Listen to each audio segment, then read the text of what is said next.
We found them in a backwater planet, surrounded by a nearly impenetrable cloud of media satellites, ricocheting data from the surface to the skies and back. The trail that led us to them, a ghostly cacophony of information, broadcasted uninterrupted since several generations ago, growing more and more complex by each light year we got closer to them, until not even we were able to take it. For 10 orbits of their planet, around their single star we observed. We studied them. We tried to make sense of their culture and habits.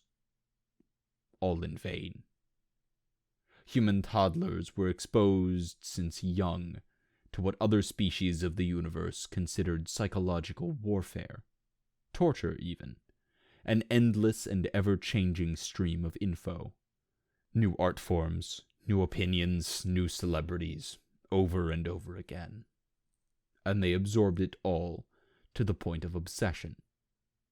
Such quirky creatures, we thought. Our songs were as old as the mountains, and equally as powerful. Our rites and traditions time-proof, unchanging over the millennia. We established contact with this curious race step by step, over the span of another 10 orbits around their star. We had to admit, it was both funny and a little bit flattering when we discovered that humans started wearing clothes quite inspired by our uniforms and technical suits. Then they started to change little things. The color, the materials. They added patterns and decided which complements would suit it better. The most popular one, a light scarf that apparently would contrast with the mineral plates. Not one of their months later, one warrior of our expedition came into the decision chamber, wearing one of those modified uniforms, as if there were nothing strange with it. She was the first, but not the last. Soon philosophers and metal nurses started to imitate the humans, picking up some of their slang and mannerisms. And when the humans grew bored with something, so did those members of our expedition, for fear of being seen as uncultured and out of the loop in the numerous human parties we were invited to attend. When the acclimation period was over, we opened up the stars for the humans, introducing them to a whole galaxy of stagnant cultures and pragmatic species that received this strange race with little interest. They had warriors like us, but their weapons and tactics were too primitive to make them a realistic menace. They had philosophers like us, but other races surpassed their intellectual capacity in ways they weren't even able to understand yet. But humanity did the same thing they did when we first contacted. They learned, they emulated, and then they modified. Meme, virality, trend. Words for concepts until then alien to us. Humans looked upon the cultures of dozens of species and absorbed them, earning the sympathy of even the most traditionalist members of the Alliance. They gave new voices to old legends and shared them across the galaxy. One year, humans appreciated the echo poetry of the Myanmar people. The next one, most of them would dress just like the ice farmers of the Azure Collective. And then, humans started to improve, to experiment, to upgrade.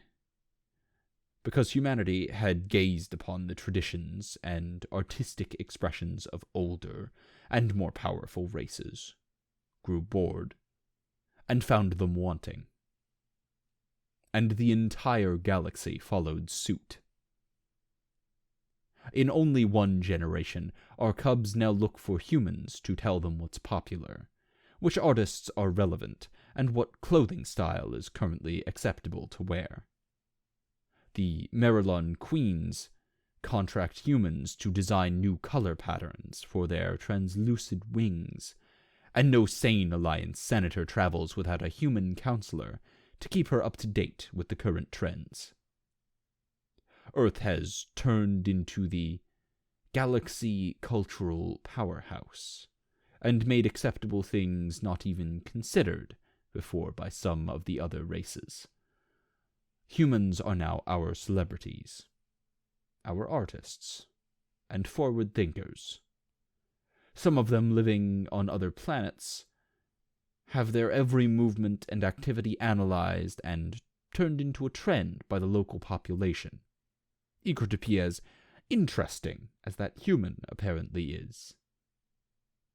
Humanity has changed us, made us something else. They are unifying us, but also making us forget who we were and what we believed in. We are slowly being turned human, and I don't know what we can do about it. I was there during our first contact. Me and the other members of the expedition have been exposed to the humans longer than most. That warrior with the new uniform never returned to our moon home. Instead, she chose to stay on Earth and live with a female human. One of our philosophers is now a renowned writer, famous across the stars. And me, well, I'm writing this in human language, am I not? Fegar, son of Kreza, son of Uvas, son of Dra, war leader, and Sigma explorer. Thanks for tuning in to another tale as told by Cloak and Dagger Narrations. If you enjoyed the story, please feel free to show it with a like or a comment, and throw a subscription my way to hear more.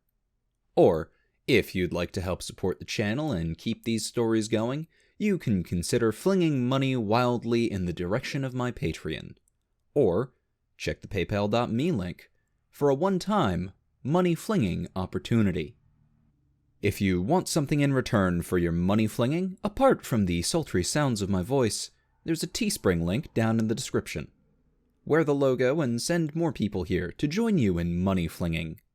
Or, you can check the Drive-Thru RPG affiliate link to pick up some rulebooks and start making stories of your own.